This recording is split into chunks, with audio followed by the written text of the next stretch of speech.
Roasted. Adjective. To be utterly dissed and owned, like the little you are. I think it's safe to assume that everyone's been roasted at least once in their life, and that applies to professional athletes too. So we here at Stark Raving Sports thought might be a fun idea to go through a couple of those. Some of them they get brutal. So anyways, without further ado, let's just... Strope is on his way out, pointing toward the heavens.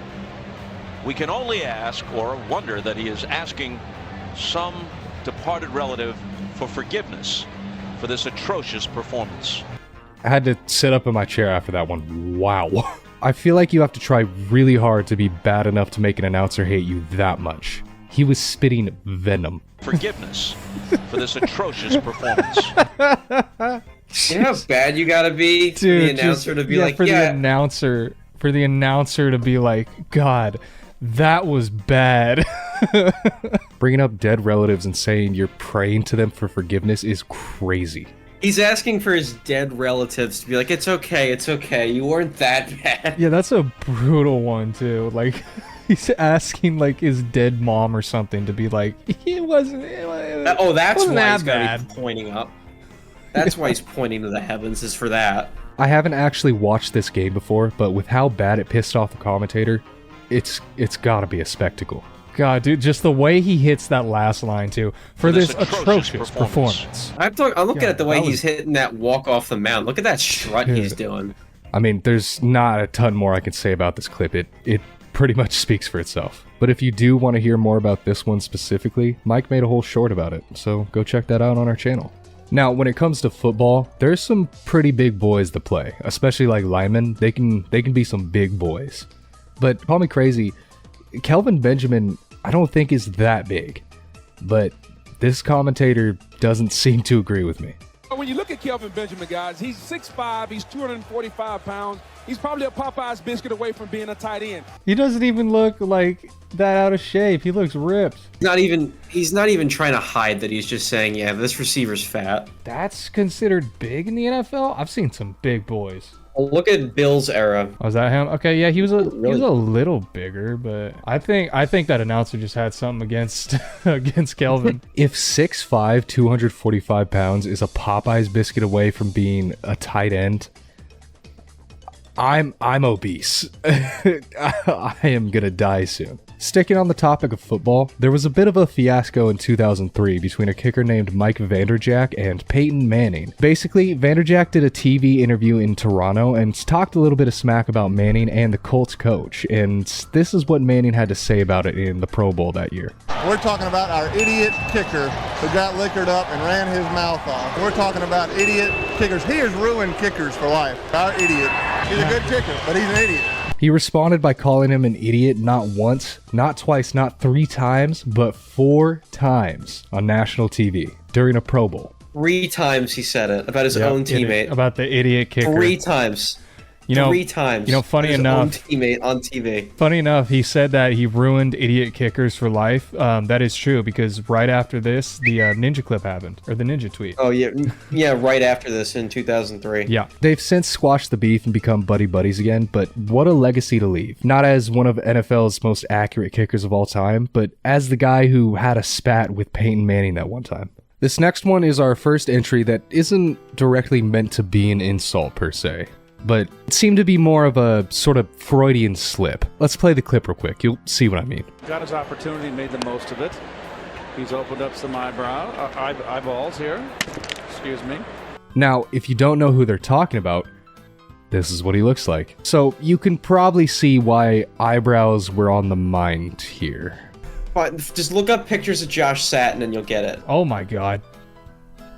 Dude, he looks like a Seinfeld character.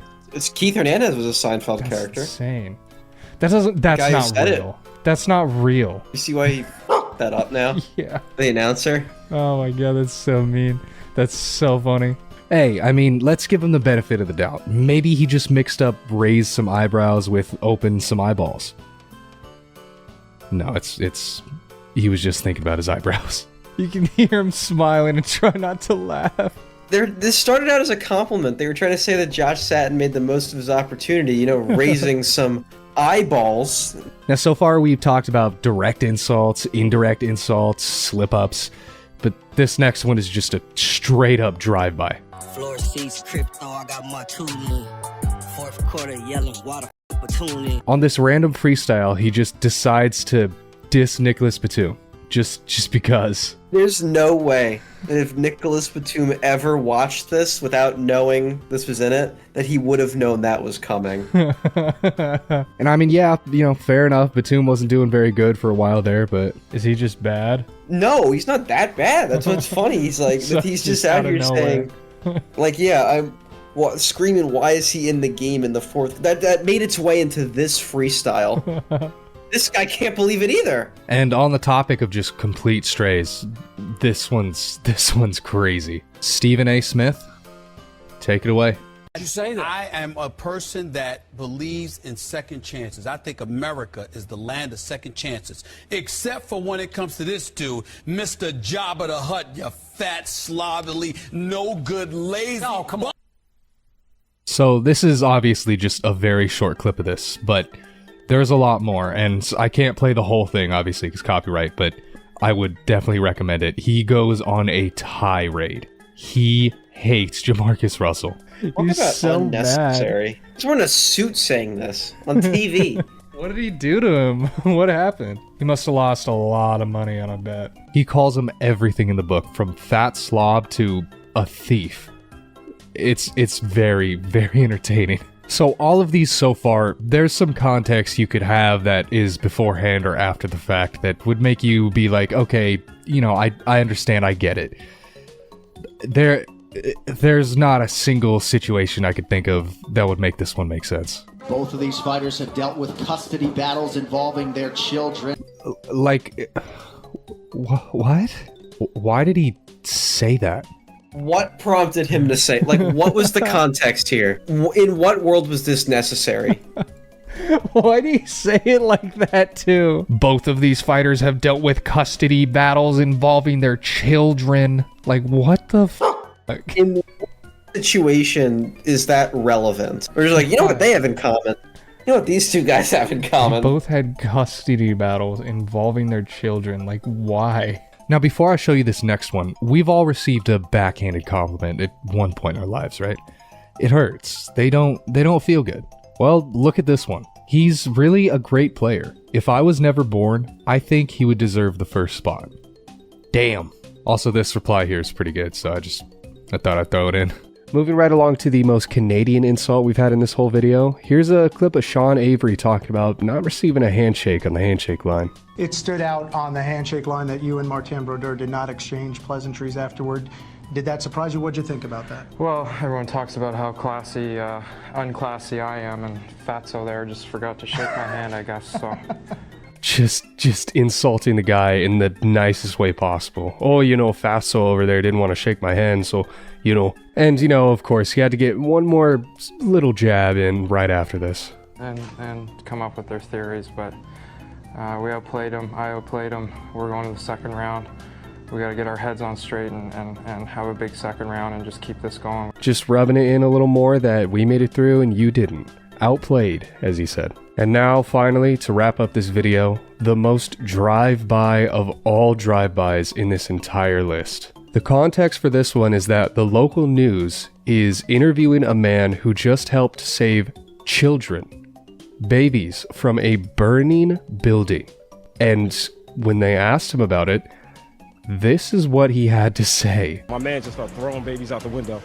We was catching them, unlike Aguilar and his mishaps. I like to put that out there. He took his opportunity to say what was on his mind. He's like, yeah, you know, I helped save some children, but Aguilar, though, man, he fell off. The face he made. This is a man that just saved children from a burning building, by the way. The fact that this guy's first thought after saving the lives of children was, man, Aguilar sucks. You know what? Fair enough. You do you. I didn't know Nelson Aguilar tweeted about this. Sweetie, you're in the community. Would like to invite you and your family to the next home game. Oh my god. Oh my god. That's a great Aguilar. response though. Anyways, I think that's about it for this video. Thank you all so much for watching, ladies and gentlemen. As always, if you like this video, make sure to sub to the channel, drop a like and a comment. All that stuff just helps with the algorithm, that sort of thing. You can follow me on Twitter, or you can sub to my own personal channel. I've been making CS videos. Those will both be in the description. But anyways, have a lovely day, gamers. Peace. Yeah, baby.